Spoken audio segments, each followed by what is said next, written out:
Hey guys, welcome back to another Sports Hub. I'm Grant Boziacki. And I'm Ryan Edwards. Alright, we were back last week with a video where we were kind of talking about the players and the teams that were impressing us most in this winter basketball season, boys and girls.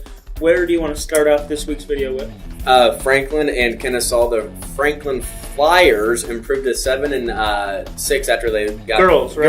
Girls basketball team won their 7th game on Friday night against Kennesaw. They did it with defense and a lot of good defense throughout the entire game. They forced 24 turnovers after forcing 40 on Tuesday night last week. So 64 turnovers in their last 2 games prior to Saturday. The surprising thing, too, about this Franklin girls team is they were not a team we had our eye on before the year, and they've been playing well this year. I mean, they were not on our radar, but, you know, when you start to creep up and win some games, we have to pay attention to you, and that's what we've been doing this year. So. Yeah, and they're a young team, too. They'll only have one senior graduating this year. They have a lot of sophomores and juniors and underclassmen. They're contributing big minutes.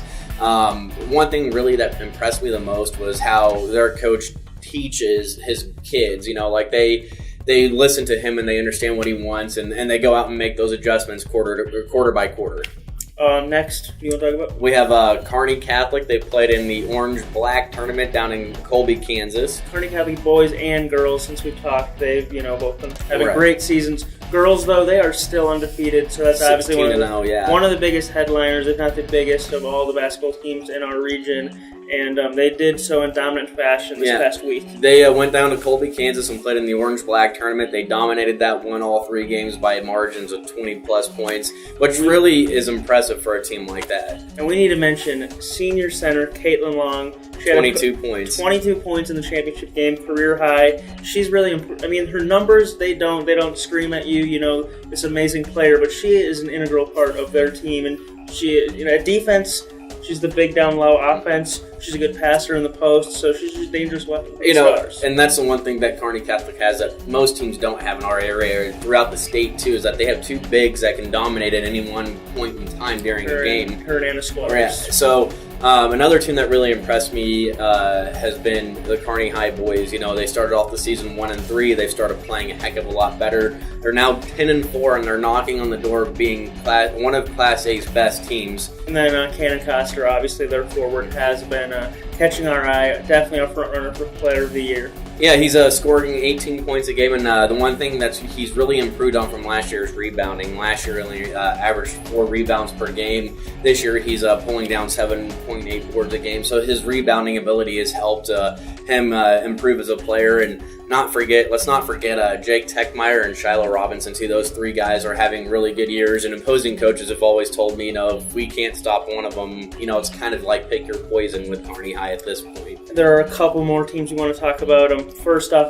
Claire Cornell, Elm Creek, they keep on winning. Claire Cornell keeps putting up monster numbers. She keeps putting up double-doubles left and right. Any other teams you want to mention? Yeah, the Ravenna girls. They are actually, those 2 teams are playing each other on Tuesday. I'll be at that game. I'm really interested to see how Ravenna's lack of size plays into this game against Elm Creek, because you just mentioned Claire Cornell is pulling down double-doubles every night, it seems like. She's probably our front runner for girls basketball player of the year. She's really, too. She's got a skill set that is beyond her years, at least on the girls' side. Yeah, in her arsenal, she's got the Euro step. She can use her left hand, so she's very impressive. This game will be kind of reminiscent of when Ravenna played Kearney Catholic. Elm Creek likes to get out and press and create turnovers, so let's see if Ravenna can handle that.